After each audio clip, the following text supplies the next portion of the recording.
Hello everyone, ఇవాల్టి special instant gulab jamun రెసిపీని చూపిస్తున్నాను. గులాబ్ జామున్ చేసేప్పుడు మధ్యలో పిండి మిగిలిపోతున్నా, క్రాక్స్ వస్తున్నా, పాకం సరిగ్గా పీల్చకపోయినా ఈ ప్రాబ్లమ్స్ అన్నిటికీ మంచి టిప్స్ని షేర్ చేస్తున్నాను. వీడియోని స్కిప్ చేయకుండా పూర్తిగా చూడండి. సాఫ్ట్ అండ్ జ్యూసీ గులాబ్ జామున్ని ఎంజాయ్ చేయొచ్చు. అలాగే లైక్ చేసి సబ్స్క్రైబ్ చేయండి.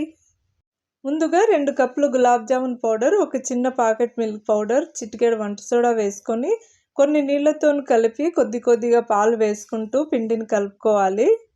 పిండి మరీ గట్టిగా కాకుండా కొంచెం స్టిక్కీగానే కలుపుకోవాలి. ఇప్పుడు పిండిని 10 నుంచి 20 నిమిషాలు మూత పెట్టి అలాగే ఉంచేయాలి. బౌల్లో 4 కప్స్ షుగర్ని 3 కప్స్ వాటర్ని పోసుకొని షుగర్ కరిగిన తర్వాత 1/2 స్పూన్ యాలకుల పొడి వేసి బాగా కలుపుతూ ఉండాలి.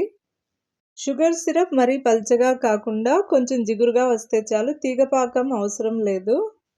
ఇప్పుడు పిండిని చిన్న చిన్న ఉండలుగా సేమ్ సైజులో డివైడ్ చేసుకోవాలి.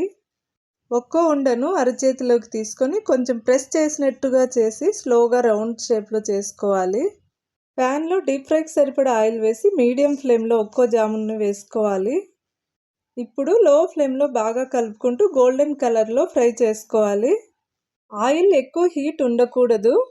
ఇప్పుడు గోరువెచ్చగా ఉన్న షుగర్ సిరప్లో అన్ని జామున్ను వేసుకొని 1 గంట అలాగే ఉంచేయాలి.